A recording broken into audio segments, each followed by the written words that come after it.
de acción de COVID-19, perdón, que estamos organizando con el mecanismo de participación de la sociedad civil que pertenece a la Alianza Cobertura Universal de Salud. No sé si me están escuchando bien. Escucho un poco de eco y retardo, ¿no? Se te escucha, Ana María. Excelente. Ana María, le pedimos a todas las participantes que pongan en silencio el micrófono, por favor. Por favor, sí.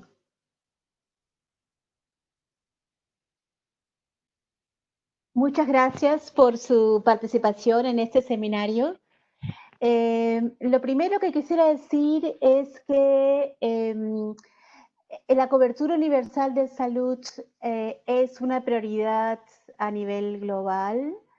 No es un concepto nuevo, es un concepto que está enraizado en la visión de la Fundación de la Organización Mundial de la Salud, así como en la Declaración de Salud para Todos, en la Declaración de Alma Ata, como saben, que se realizó en 1978 y que prometió salud para todos y todas para el año 2000, y ya sabemos cómo estamos.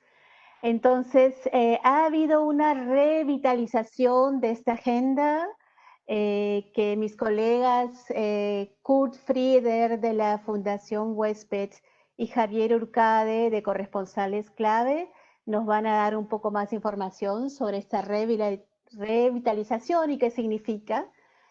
Pero antes de dar paso a la iniciación del seminario, solamente quería recordar un poquito la definición de la cobertura universal de salud. Significa que todas las personas y comunidades tienen acceso a los servicios de salud preventivos, curativos, de rehabilitación y paliativos, con calidad y con eficiencia, y que ese acceso a estos servicios no expone a nadie a problemas financieros. Hay tres objetivos o tres elementos dentro de la definición de la cobertura universal de salud. El primero es la equidad, que todas las personas tengan igual acceso o acceso equitativo a estos servicios sin discriminación alguna de ningún tipo, incluida la discriminación a quienes no pueden pagar estos servicios. El segundo elemento es que estos servicios tienen que ser de calidad y que mejoren realmente la salud de todas las personas. Y el tercer elemento es que todas las personas tienen que estar protegidas contra cualquier riesgo financiero que implique pagar por servicios de salud que pueden significar una quiebra, digamos, de su estado financiero como hogar, como familia, como persona, ¿no? Sabemos que cada año son 100 millones de personas que son empujadas a situación de pobreza extrema por tener que pagar una cuenta para salvar la vida de un familiar por problemas de salud. Entonces, esta agenda se ha vuelto cada vez más urgente y es absolutamente esencial en el contexto de COVID-19, por supuesto. Lo que viene en este seminario son tres secciones. Primeramente, Javier nos va a dar algunos antecedentes de cómo esta agenda se ha revitalizado, cuáles son las instituciones, los marcos globales de acción que se han creado por la cobertura universal de salud hacia la Agenda 2030, que como sabemos en el objetivo número 3, que corresponde a salud, la meta 3.8 es sobre cobertura universal de salud, y nos va también a dar algunas luces sobre los mecanismos globales de respuesta al COVID. En la segunda parte, Kurt nos va a dar una introducción a lo que es el llamado de acción, por COVID-19, y discúlpenme. Y la tercera parte vamos a tener una discusión con preguntas y respuestas, y realmente vamos a tratar de dejar un espacio considerable para poder tener un buen intercambio. Entonces, sin más introducción, dejo la palabra a Javier Urcade. Gracias, Ana María, y bienvenidos a todos y todos a este webinario o reunión virtual, en realidad no más que un webinario, para compartir con ustedes un poco este llamado a la acción que se inició desde el mecanismo de participación de la sociedad civil en la plataforma Cobertura Universal 2030, conocida como CISEN por su sigla en inglés.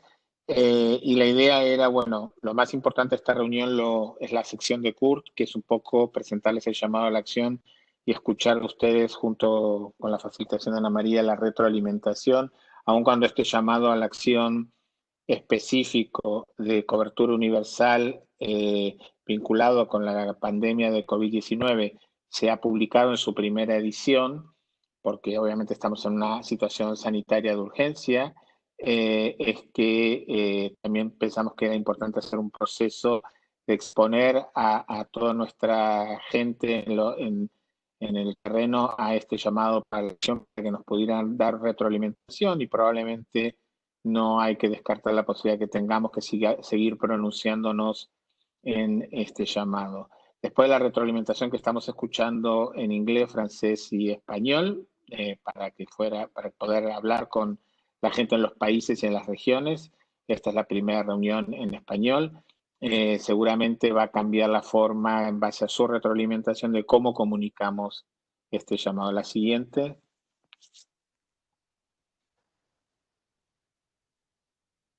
Un poco la idea acá es contarles cuál es el mandato de Cobertura Universal 2030. Creo que de alguna manera Ana María nos anticipaba, y veo a nombres y apellidos en la lista de participantes que nos vienen acompañando ya hace un tiempo, y que incluso antes de la reunión de alto nivel que se realizó el año pasado, parece una eternidad, en la ciudad de Nueva York, ustedes han estado participando, muchos de los nombres que vean la lista, en los procesos nacionales y en los procesos regionales e internacionales. Entonces, en todo este proceso y por mandato del Sistema de Naciones Unidas, junto con algunos gobiernos, o sea, básicamente con los Estados miembros, se conformó esta Alianza de Cobertura Universal 2030. Es un espacio de articulación y coordinación que está integrado por los gobiernos, sean tanto los gobiernos de países desarrollados como en vías de desarrollo. La idea también de la participación de los gobiernos de países desarrollados es también que pongan recursos para soportar todo el trabajo de cobertura universal regional, global y nacional. También participa el sector privado, participan las agencias del Sistema de Naciones Unidas. Como ustedes saben, como muchos de ustedes saben, al terminar la reunión de alto nivel, se presentó el Plan de Acción Global para Cobertura Universal 2030, y esas agencias del Sistema de Naciones Unidas también participan, el sector privado y la sociedad civil. En todo este proceso, que más o menos ya lleva como 2 años, la participación de la sociedad civil en la plataforma Cobertura Universal 2030, en la comisión directiva de esta plataforma, se articuló en torno a un mecanismo en 3 niveles, que es lo que nosotros conocemos como CISEM en inglés, y es 3 personas de la sociedad civil se sientan a la mesa de la plataforma, con por supuesto derecho a opinar y a votar. Normalmente opera por consenso, pero para poder representar las agendas, las necesidades y las voces de diferentes sectores, de diferentes temas de salud, de diferentes regiones y de países, este grupo tiene, estas 3 personas tenemos un grupo asesor integrado por 14 representantes de diferentes áreas, regiones del planeta, temas de salud, etc. Al mismo tiempo, si ustedes entran a la página de CISEM, van a encontrar un mapa con aproximadamente 1000 organizaciones que son miembros. Las organizaciones que son miembros, aparte de figurar en el mapa, forman parte de un listado de circulación que nos permite a nosotros recibir información. A ver si me estoy olvidando algo de la anterior, perdón, Eliana. Vuelve una para atrás, porque me fui por las ramas. Entonces, bueno, no, para atrás. Okay, ahí. Entonces, obviamente, como pensemos el mundo previo al COVID-19 y en la preparación y de la cobertura de la reunión de alto nivel en cobertura universal, era necesario crear un espacio para darle seguimiento, coordinación y alineamiento y movilizar recursos para acompañar a los países. Eso es la famosa plataforma Cobertura Universal 2030. Y obviamente lo que se busca también es movilizar un compromiso político para la implementación de la cobertura universal sanitaria en los países y que hubiera un mecanismo de rendición de cuentas. Ahora sí, la siguiente. Prometo no irme por las ramas. Lo de la gobernanza ya se los mencioné. Hay una mesa donde se sientan las agencias, las fundaciones, me estaba olvidando, filantrópicas, el sector privado, los países y la sociedad civil. Ese es el comité directivo que integramos como CISEM y que el grupo asesor que integra Ana María, Kurt y otros colegas apoya como constituyente nuestro trabajo en esa mesa. La siguiente.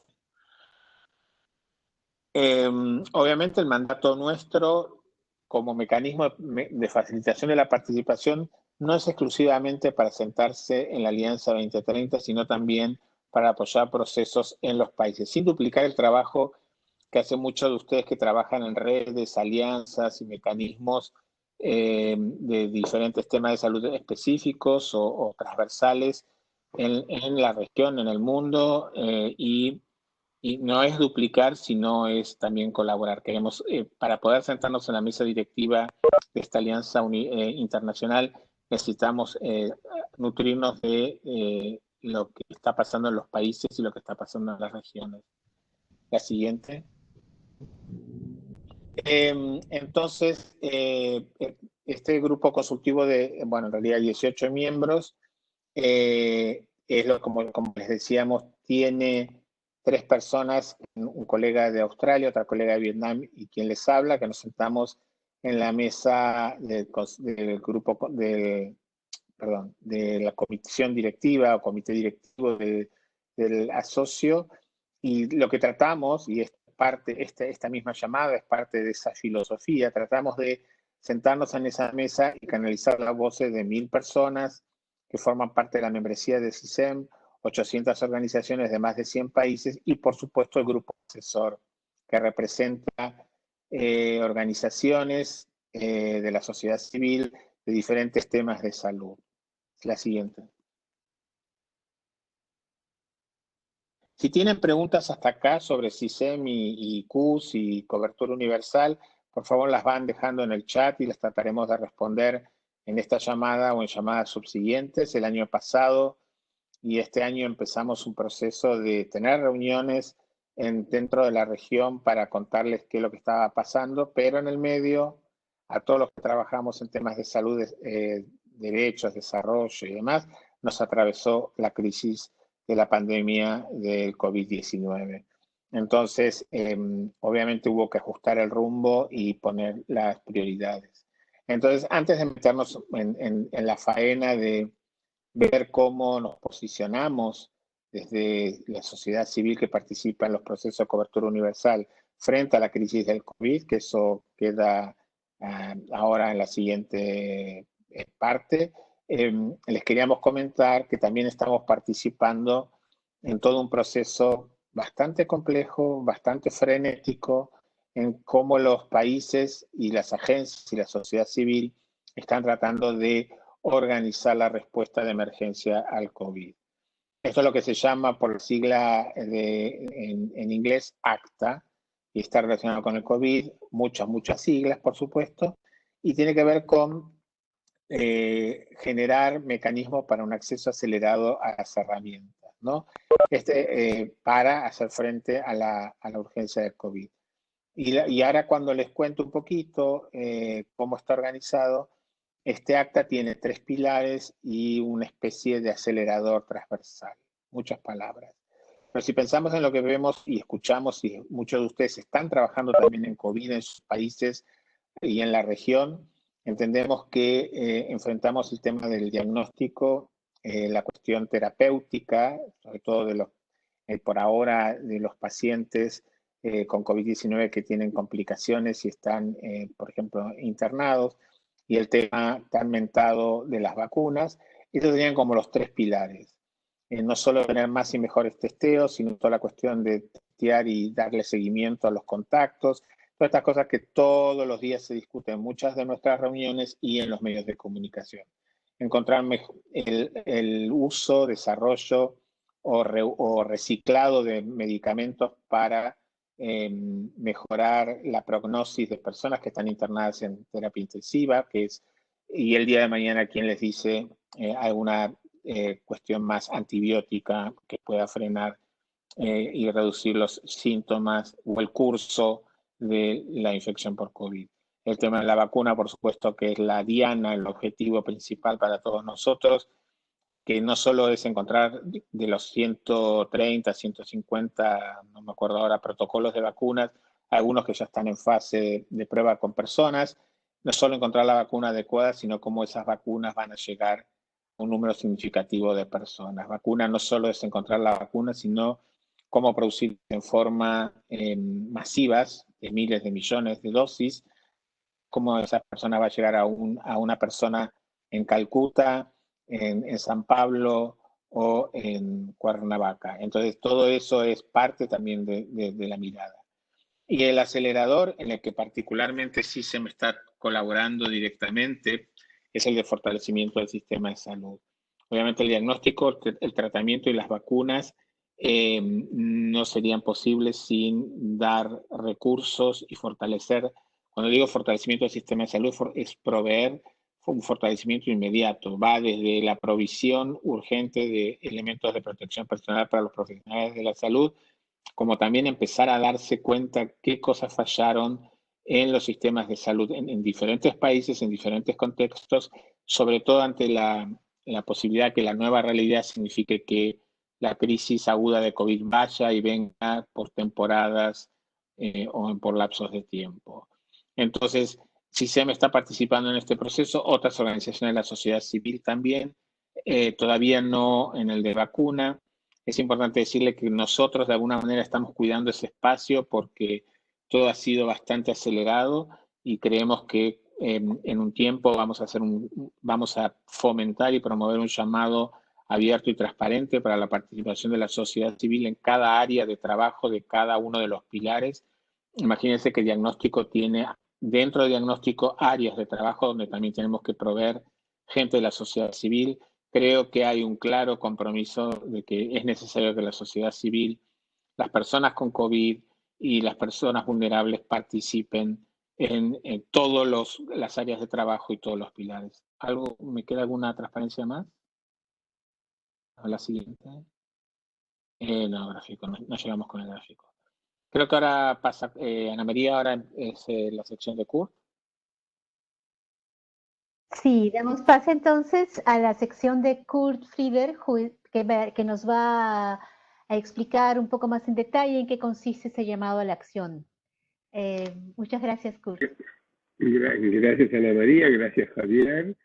Yo quiero decir, antes de entrar en el tema, que para mí este encuentro resulta ser muy importante porque es la primera vez que logramos armar un evento desde lo que es el CISEM en español para toda esta región, que en general es una región que es delegada e invisibilizada muy a menudo, porque en los organismos internacionales y en los encuentros internacionales el idioma que se utiliza es el inglés, pero también tiene que ver con que falta activismo en la región al respecto. Solo podemos encontrar ese activismo en aquellas organizaciones que están trabajando en salud sexual y reproductiva, en VIH y en enfermedades que son similares, infecciosas, pero no encontramos que todo el resto del amplio espectro que tiene la salud realmente se sienta involucrado y participe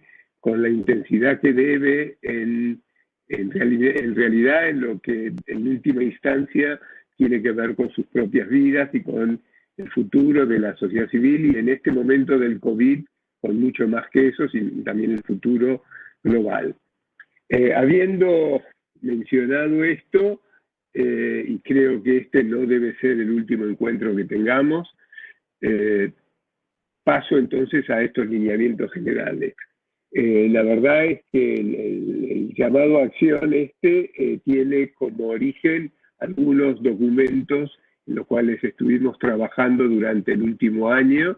Uno tiene que ver con las acciones prioritarias de la sociedad civil para la reunión de alto nivel de las Naciones Unidas sobre la cobertura universal de la salud, que contemplaba todas las demandas también de la sociedad civil, y fue un documento que fue aprobado por prácticamente 300 de las 1000 organizaciones que participan en este tema. Luego también utilizamos para estos documentos una encuesta que realizamos, en la cual tuvimos 200 respuestas de 58 países sobre la participación de la sociedad civil en la respuesta al COVID. Esto lo hicimos hace no mucho tiempo atrás.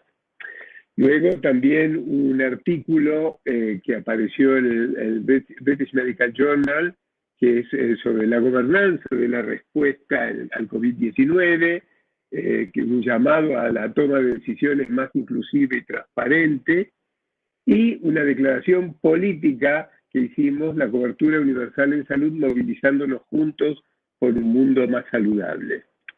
Finalmente, también otro documento que tiene que ver con viviendo con COVID-19, y es el llamado a la acción, es la hora de actuar juntos sobre la emergencia y la cobertura universal de la salud. No podemos demorar más este tema. La próxima, por favor. Entonces, en realidad, en este llamado a la acción, tenemos dos temas. Uno es la audiencia. ¿Qué es la audiencia? Lo que ya mencionaba previamente, la sociedad civil que está enfocada en cualquier tema de salud o de enfermedad. Es importante el compromiso y el que todas nuestras organizaciones, finalmente solamente en el CISEM tenemos organizaciones, tenemos 850 organizaciones o algo de ese número que están participando, y nosotros necesitamos que eso se incremente, y por eso, a partir de este llamado a la acción, en realidad estamos en la búsqueda de que muchas más organizaciones de la región se involucren activamente. Por otra parte, ¿cuál es el propósito de esto? En definitiva, el propósito es el propósito de siempre, que ya mencionaba Ana María al inicio, que es asegurar el acceso universal a la salud y que nadie quede sin protección frente a los efectos de la pandemia del COVID-19, en este caso, pero como bien dijo ella también, desde muchos años atrás estamos hablando de salud para todos, y esto todavía no lo hemos logrado. La epidemia del COVID-19 seguramente pasará cuando finalmente tengamos la vacuna y los tratamientos adecuados, cosa que todos los expertos dicen que sucederá a mediano plazo, a más tardar, pero después de eso tendremos que seguir trabajando y tenemos que extraer alguna enseñanza importante de lo sucedido con el COVID. La próxima, por favor. Entonces hay 4 temas que son claves realmente en este llamado a la acción, ¿no? El primero tiene que ver con no dejar a nadie afuera. Cuando decimos no dejar a nadie afuera, estamos hablando concretamente de todas las poblaciones que siempre son vulneradas en sus derechos, llámense personas que viven con HIV, llámense personas trans, trabajadoras sexuales y tantas otras. Pero también estamos hablando, en este caso específico y considerando el COVID, estamos también hablando de otras poblaciones, las poblaciones migrantes, las poblaciones que no tienen acceso a un servicio de salud del modo habitual o como debiera ser, poblaciones que son olvidadas. Y la idea es que todos debemos llegar a los servicios y a los tratamientos que corresponden.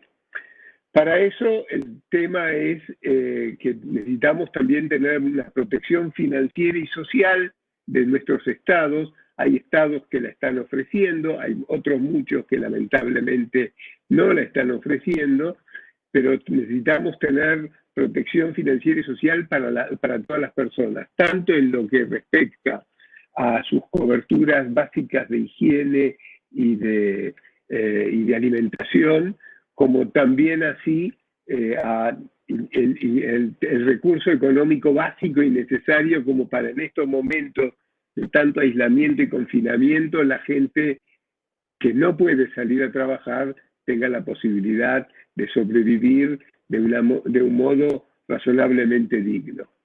Por otra parte, es obvio que los estados tienen la obligación de aumentar el financiamiento público a la salud que está lamentablemente desfinanciada en muchos países de nuestra región y que hace que tengamos sistemas de salud frágiles que no están respondiendo o no han respondido en el pasado a las necesidades de la población. Y si alguna consecuencia puede tener el COVID es que nos llamó a la acción, y no solamente a nosotros, sino también a los gobiernos, y de alguna manera han entendido o están interpretando la necesidad de mejorar los sistemas públicos de salud y de fortalecerlos. Otro tema fundamental es el enfocar la atención en los trabajadores de la salud. La verdad es que esta epidemia también lo que ha logrado es mostrar que somos todos vulnerables y que lamentablemente los trabajadores de la salud tienen una vulnerabilidad específica mayor a partir de que están en contacto cotidiano con las personas que viven con el COVID, con que están enfermas de COVID, y mientras están en su tratamiento, y no teniendo los elementos básicos de resguardo para estar protegidos. Ya me refiero a los camisolines, me refiero a los barbijos, a las antiparras, todos aquellos elementos básicos. Debemos entender que los trabajadores de la salud no solo deben recibirlos, sino que son imprescindibles para que puedan no solamente realizar su trabajo, sino también para seguir protegiéndonos a quienes no estamos en el contacto cotidiano. Y finalmente, y el cuarto tema, que es comprometer a la sociedad civil y a las comunidades en la implementación de la cobertura universal sanitaria, de manera de asegurar la rendición de cuentas. Esto, obviamente, y ya lo he dicho previamente, tiene mucho que ver con el momento actual, pero trasciende este momento y va más adelante porque tiene que ver con el compromiso que tiene que tener la sociedad civil en todos aquellos temas que tienen que ver con la garantía de tener una mejor cobertura sanitaria y que los recursos que a esta se asignen sean los recursos adecuados y que podamos evitar que se malgasten o que desaparezcan del modo inesperado. No sé si tengo alguna otra más. ¿La próxima? Bueno, llegamos a la discusión. Te paso a Ana María para que sigamos con la discusión. Gracias. Muchísimas gracias, Javier y Kurt, por estas excelentes explicaciones. Esperamos que los participantes tengan ahora un poco más de quizás antecedentes sobre los temas que queremos discutir en esta oportunidad. Hemos preparado 2 preguntas para ustedes. La primera es saber su opinión sobre el llamado de acción, el llamado a la acción. Si es que les parece que este llamado es relevante, si tiene que ver con los desafíos que ustedes están enfrentando en los países por el tema de COVID-19 y la participación de la sociedad civil en esta respuesta. Esa es una primera, digamos, gran pregunta que quisiéramos recoger. Y la segunda es un poco mirando el contexto, luego de lo que nos han explicado Javier y Kurt, y viendo que hay mecanismos globales que se están creando, que se han creado hace algunos años, ¿cuáles son las recomendaciones que ustedes nos darían para un involucramiento de la sociedad civil nacional en estos mecanismos globales? Nosotros nos sentimos con Javier y Kurt muy comprometidos a tener este rol de canal, si quieren, de bisagra, de poder relacionar los temas, las preocupaciones que se enfrentan, que enfrenta la sociedad civil en los países con estas discusiones globales. De ningún otro modo vamos a ser relevantes ni vamos a estar cumpliendo con nuestro trabajo. Y algunos de ustedes ya habrán podido estar en algunos de los webinarios que, por ejemplo, organiza Javier, o de los esfuerzos que también ha estado apoyando Kurt en estos temas. Entonces, quisiéramos saber sus opiniones al respecto. Estoy viendo en el chat que somos 17 personas y tenemos media hora para esto, o sea que podríamos abrir la discusión para tener las preguntas de ustedes oralmente. Si ustedes levantan la mano en la plataforma, hay una forma de levantar la mano para hacer una pregunta. Yo les pediría encarecidamente que puedan formular su pregunta en un minuto. No solamente una pregunta, si son comentarios, ¿no? O respuestas, más bien dicho, a estas dos preguntas que estamos planteando. Tenemos nuestra colega Eliana Monteforte, que pertenece a la Secretaría de nuestro mecanismo Sociedad Civil y que está tomando notas y que va a asegurarse de que estos puntos de vista de ustedes lleguen al grupo en general, ¿no? Entonces, quisiera saber si alguien tiene alguna pregunta, comentario o respuesta a estas dos preguntas que estamos viendo aquí, que quisiera hacerla oralmente. Yo estoy mirando el chat de todos modos. Si no encuentran la función para levantar la mano, porque no veo manos levantadas en este momento, por favor pongan en el chat que quieren tomar la palabra y mi colega Eliana les va a facilitar el micrófono. María de las Mercedes quisiera hacer un comentario.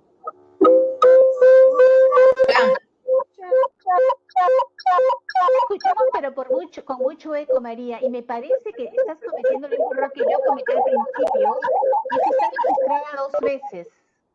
Tendrías que sacar uno de tus registros a la llamada para poder hablar. A ver, ahora se escucha mejor, ahora no hay eco. ¿Me escuchan? Es perfecto. Sí, Sí. Te escuchamos perfecto, María de las Mercedes. Adelante.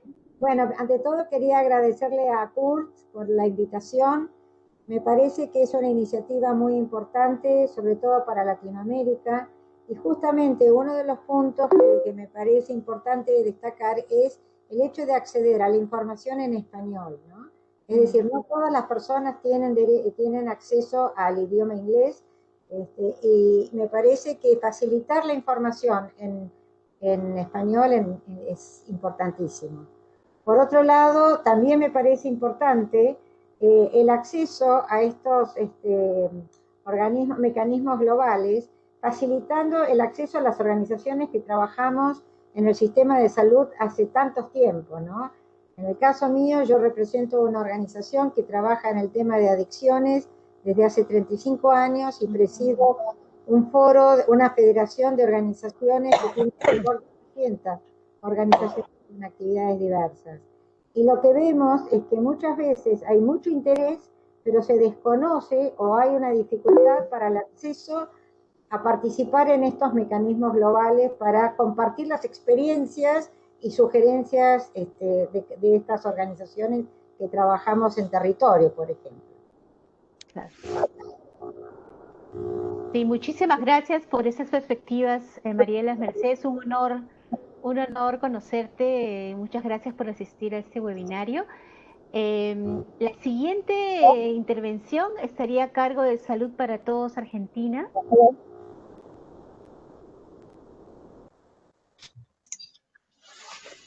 Adelante. Buenas tardes. Buenas Hola. tardes. Hola. Buenos días o buenas tardes. No sé, mi nombre es Cecilia Centurión.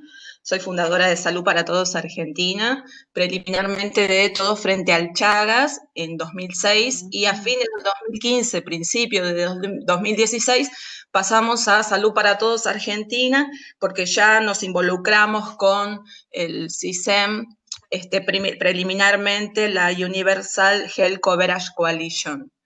En estos movimientos de salud para todos, cuando todavía no había un día legitimado, reconocido por la Asamblea de las Naciones Unidas cada 12 de diciembre, ¿no? La verdad que concuerdo con lo comentado con Mercedes, la importancia de la organización de estos eventos en español, el esfuerzo que está haciendo CISEM con el apoyo de Fundación Huésped, Kurt, la persona de Kurt Freider y Javier Urcade Veloc, para traer la comunicación en español, que creo que es una de las grandes realmente limitaciones que tiene, pero además sumo que hay como un determinante más importante que tiene que ver con la forma en que comunicamos también, ¿no? Yo no sé si estamos pudiendo integrar personas expertas en comunicación, tal vez podríamos integrar más fuerte las sugerencias de Global Health Strategies, que es un socio de UHC 2030, que ha participado en despertar estas movidas, sobre todo de jóvenes, que le ponen power a la cosa, porque no es fácil comunicar en temas de salud y tenemos que lograr encontrar los ejes atractivos para traccionar salud para todos. Porque estamos viendo, como decías, Ana María, 17 personas. Yo mandé 700 invitaciones cuando Kurt me mandó y dije, wow, nosotros venimos traccionando desde el 2006. Integramos una federación internacional de personas con la problemática del Chagas, que la fundamos en 2010 con la colaboración de la Organización Mundial de la Salud, después de 2 años de arduo trabajo en Brasil. Hoy cuenta con 22 integrantes, socios hasta en Japón, y no veo ninguno aquí. Es decir, son muchos temas nuevos, ¿no? Quienes tenemos la experiencia de venir de organizaciones de la sociedad civil frente a los desafíos de una sola problemática de salud en nuestra región o comunidades o en nuestro país, la verdad que por ahí es muy difícil abrirnos a tantos temas en general relacionados, no que si bien tienen raíces en la salud, tienen un mundo de conceptos en el marco de la Agenda 2030. Y que la verdad es que como carecemos de los recursos financieros para poder sentarnos a hacer nuestro trabajo, generalmente el trabajo que organizamos las organizaciones de la sociedad civil en Latinoamérica es más voluntario y devenido de la experiencia testimonial de un problema de salud en un miembro de la familia. Entonces es más amor.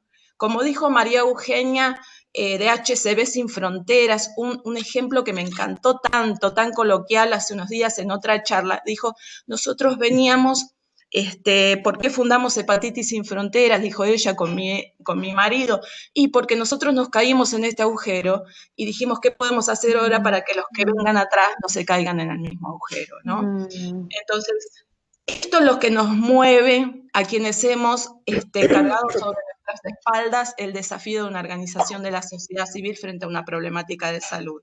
Y la verdad que como nuestros esfuerzos son voluntarios, no siempre tenemos la cabeza y el tiempo y los demás recursos que son importantes, además de la lengua, que nos limita mucho la lengua y que nos lleva tiempo traducir. Hoy tenemos accesos y muchos podrán decir, y bueno, pero ahí está Google, no te cuesta nada cortar y pegar porque es lo que yo puedo hacer. Pero yo renuncié mucho a mi profesión para dedicarle a CISEM. Y la verdad que esto no siempre se puede. no siempre se puede. Es decir, hay varios temas que tenemos que analizar. Incluso hacer encuestas tampoco sirve. Yo he participado de encuestas, los resultados siempre son magros, en pocas poblaciones que han respondido. Entonces, cuesta mucho. Creo que pasa más por pensar en cómo abusar de la tecnología que hoy disponemos a través de los medios de comunicación, con fuertes campañas de comunicación para que la gente se sume y no exija tanto compromiso de tiempo, porque no hay plata para hacerlo. Y los tiempos que se vienen en el mundo después de la pandemia nos hacen presumir, tal vez acertadamente, que vamos a tener menos recursos todavía. El tiempo es un recurso económico muy importante. Así que mi propuesta es cómo podemos pensar maneras de llegar con comunicación, tal vez no estén nosotros porque no tenemos el expertise ni la capacidad profesional para pensar en esto, pero tenemos que lograr integrar gente muy ávida en comunicación para poder llegar con nuestro mensaje. Es verdad. Cecilia, muchísimas gracias por esas opiniones muy útiles. Obviamente nosotros no tenemos todas las respuestas ahora, pero sí esas son cuestiones fundamentales, ¿no? Sobre todo para la gente como tú, que está en esto hace muchos años, esto no es nuevo, ¿no?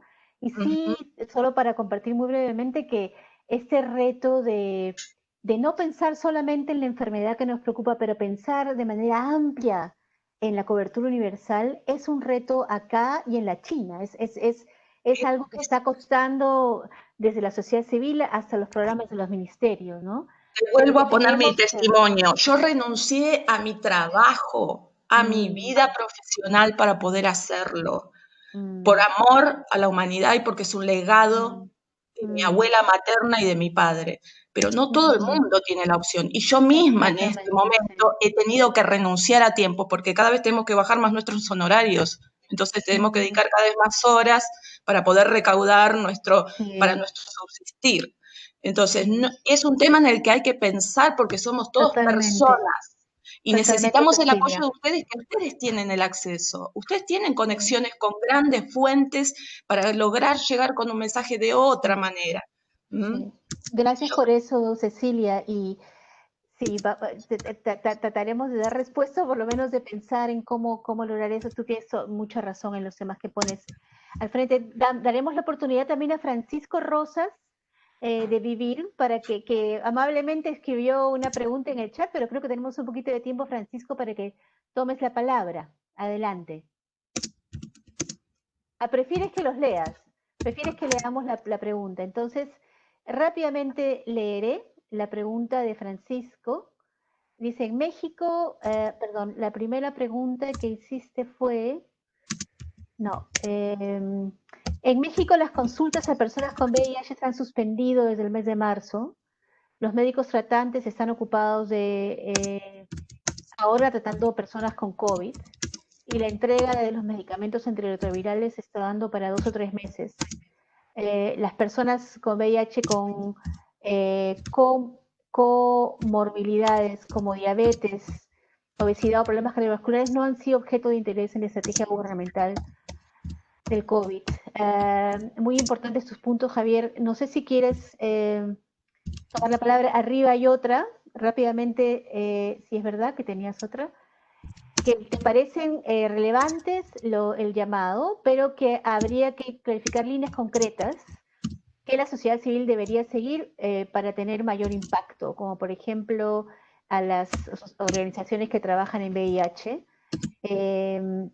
Y te gustaría conocer cómo se podría contribuir a reducir el impacto del COVID en los programas de VIH para poblaciones clave y personas con VIH. Quisieras, Kurt y Javier, que tienen tantos años y toda una trayectoria y una vida en el tema de VIH, quizás quieran dar algunas opiniones al respecto. Javier. Sí, claro, gracias, Ana María. Bueno, por supuesto, compartir y hacerme eco de lo que decían las compañeras. Además, ya hemos estado trabajando.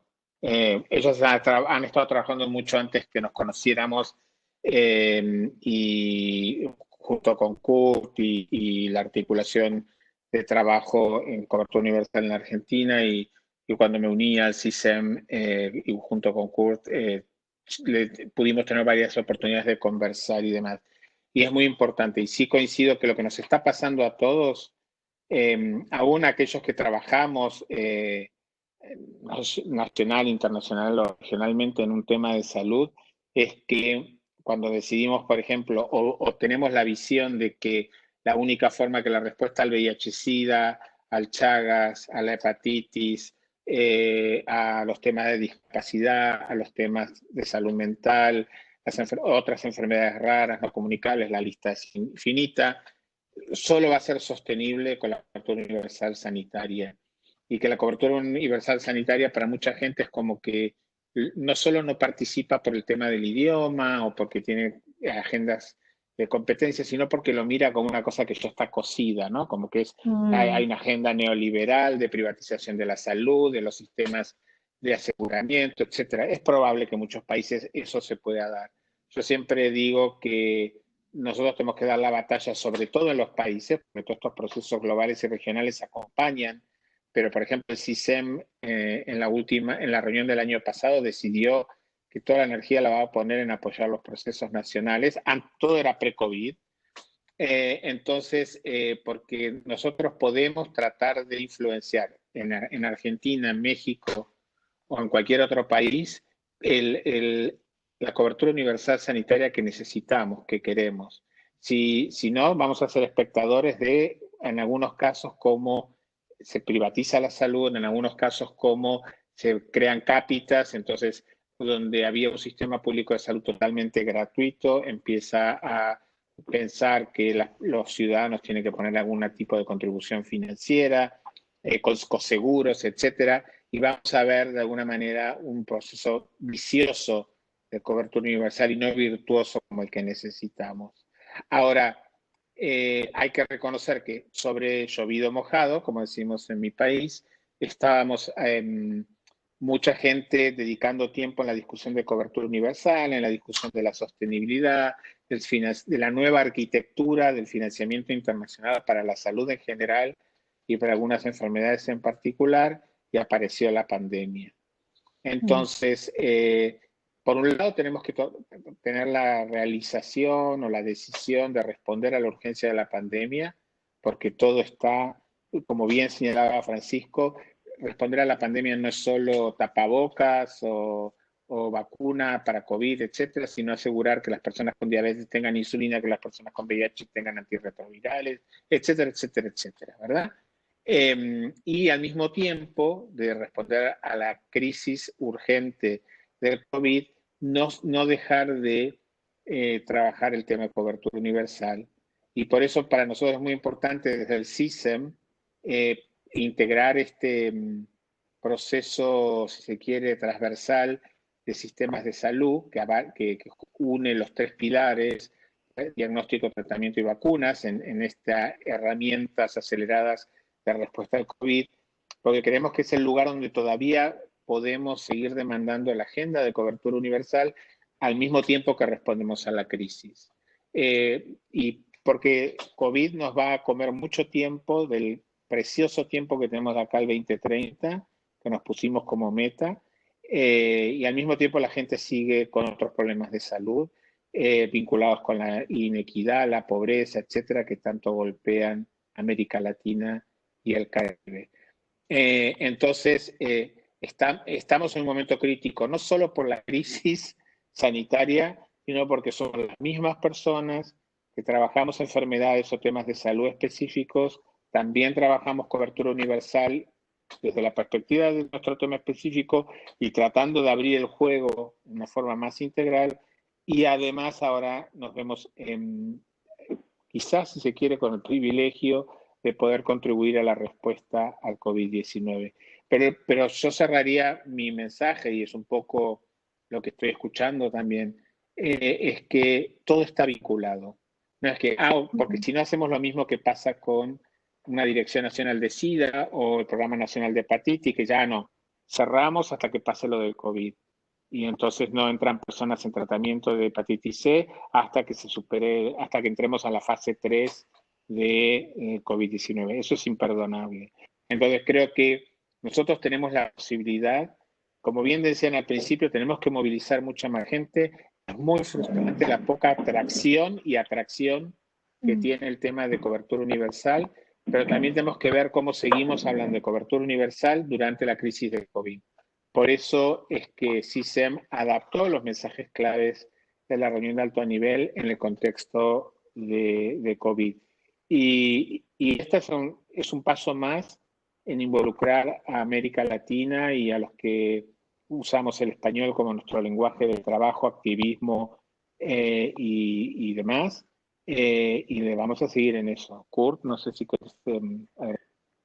Sí, no, en primer lugar, Javier, lo has explicado tan bien todo que no puedo más que estar de acuerdo contigo en palabra por palabra lo que has dicho, pero también creo que todo lo mencionado por Mercedes, por Cecilia, incluso por la pregunta de Francisco, me hace reflexionar un poco sobre que es cierto que nosotros todos provenimos de un mundo en el que estuvimos trabajando muy específicamente en algunas patologías con mayor intensidad, pero que no logramos hasta ahora de alguna manera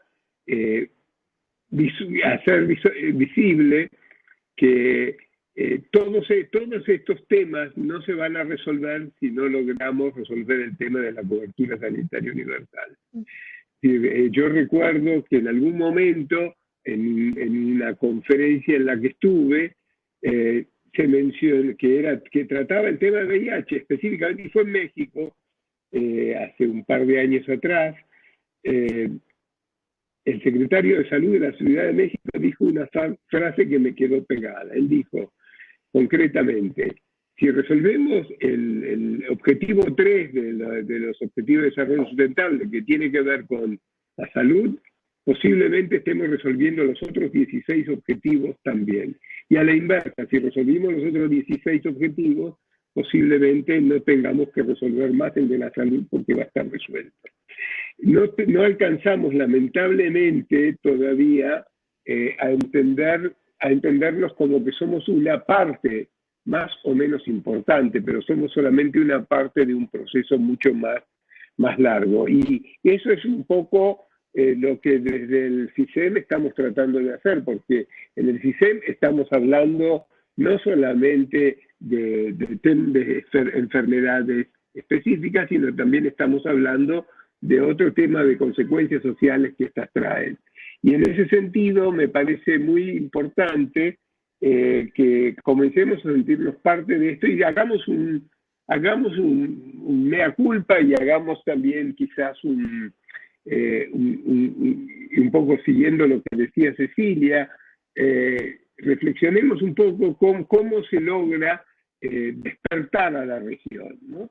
¿Cómo logramos que la gente en Latinoamérica tome y se involucre mucho más en temas que no son específicamente VIH o Chagas o hepatitis o adicciones? ¿Cómo logramos? Porque esos son los que se han mencionado, por eso los menciono aquí, pero hay muchos más, obviamente. Ni hablar de obesidad, etcétera, etcétera. Creo que tenemos una responsabilidad como líderes, como dirigentes, que estamos trabajando en la región, de tratar de que se interprete que salud para todos es efectivamente lo que dicen esas palabras. Salud para todos. Gracias, Víctor. Muchas gracias, Kurt y Javier, por esas importantes reflexiones. Tenemos algunos otros comentarios en los últimos 6 minutos que nos quedan de este webinario de Antonia, preguntando de qué forma se puede apoyar, proponiendo que es muy importante informar y concientizar. Antonia Ovejero pertenece a Fortalecer Sin Fronteras. Y también tenemos algunos comentarios de Eugenia en el mismo sentido. Yo no sé si es que quisieran, Antonia, quizás tomar la palabra o fue suficiente con el comentario que pusiste en el chat, Antonia. No, si quieren, sí puedo hacer una breve. Adelante. Muchas gracias. Bueno, muchas gracias a ustedes por la invitación, me parece muy interesante.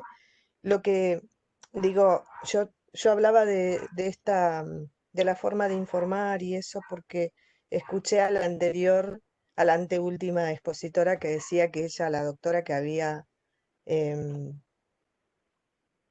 que había invitado a un montón de personas y no estaban acá. Y creo también que tiene que ver con la dificultad que por ahí tienen las organizaciones de poder, porque de hecho me pasó a mí, ¿sí? Lo que pasa que, bueno, entre todos pudimos entrar y acceder a la inscripción, ¿no? No es tan fácil cuando uno no está acostumbrado y mucho más cuando viene de otro sistema, que es un sistema mucho más práctico, digo. Pero al margen de eso, yo soy de la idea de que em, cuando el otro no entiende, no es porque no tiene la capacidad para entender, sino porque uno no pudo llegar a esa persona explicándole de la mejor forma para que eso suceda, ¿sí? Porque si no es fácil, digo, echarle la culpa al otro. Entonces, con una crítica constructiva, obviamente, tal vez esas cosas se puedan dar de otra forma. Digo, el día de mañana podemos tener porque es raro, ¿no? Que una iniciativa tan buena, con tanta necesidad hoy, ¿sí? Que es la salud, de poder informarse, de tener herramientas, de saber cómo vamos a salir, que no haya tenido concurrencia. Eso, ¿no? Después, a mí me parece bueno, que el programa en sí y todo lo que se está dando está bueno, está muy bueno. Era eso, una sugerencia. Nosotros trabajamos en violencia de género, asistiendo a mujeres sobre violencia de género, mujeres, niñas y niños. Y bueno, también es parte de la salud, obviamente, asistirlas y contenerlas y tener, digamos, sacarlas de ese sistema. Pero yo iba más, digamos, con respecto a lo que se escuchó recién, ¿no? De cómo es o qué haríamos nosotros, ¿sí? De qué forma nosotros podemos ayudar para que esas cuestiones se den de otra forma. Esa fue mi pregunta en realidad. Muchas gracias. Antonia, muchas gracias por tus reflexiones y creo que quedan pocos minutos, quedan 3 minutos y muchas de las cosas que ustedes han dicho son absolutamente relevantes, ¿no? Eugenia también ha prendido su cámara, ella mandó un comentario en el chat. En primer lugar, la necesidad de comunicar en español y de tenerlos informados. En segundo lugar, movilizar. Sí, 18 personas parecen pocas, en realidad 15 de las convocadas, pero siempre empezamos por algo, ¿no? Siempre es un inicio. Y entonces tratemos probablemente nosotros vamos a llamar a otro webinario. De hecho, mañana hay uno que está convocando Javier, que le pediré que lo anuncie en un momento. Pero ese es un compromiso que algunos de ustedes los tienen de muchos años y que muchos tenemos, y estoy segura de lo que están acá de por vida, ¿no? Y tenemos que empujar la cosa, porque sí, el COVID-19 nos ha puesto en una situación de emergencia, pero también en un contexto en el cual sabemos que la opinión pública valora la salud más que en ningún otro momento, ¿no? O sea, hay condiciones que podrían permitirnos avanzar. Nosotros, Javier, Kurt y yo, nos comprometemos a seguir este diálogo, a tratar de empujar y de apoyar el activismo por la salud para todos en los países. Obviamente no es fácil tener la respuesta, no hay una receta universal para ello, pero el compromiso está y construyamos juntos y juntas esta respuesta. Somos 17, pero somos 17 bastante comprometidos y comprometidas, así que es un buen inicio, quisiera decir esto. Y bueno, no sé si en el último minuto que nos queda, Javier o Kurt quisieran decir algo para cerrar. Yo les agradezco muchísimo de haber participado en este webinario. Javier, quizás nos puedes decir un poquito acerca de la convocatoria de mañana. Claro, por supuesto. También hay una sobredosis de webinarios y reuniones virtuales, ¿no? Así que también creo que es un efecto secundario, un efecto adverso de estas cosas juntas que están pasando. Mañana hay una reunión que ahora ahí les puse mi usuario de Twitter, así les pego la invitación. porque va a ser más rápido, no la encuentro ahora, con el vínculo a Zoom, que es un poco más amigable que Webex. La idea de mañana es dedicar un rato a contarles a la gente en América Latina que habla español y no lee documentos en inglés, un poco más en detalle esto de ACTA que les conté brevemente en un slide, ¿no?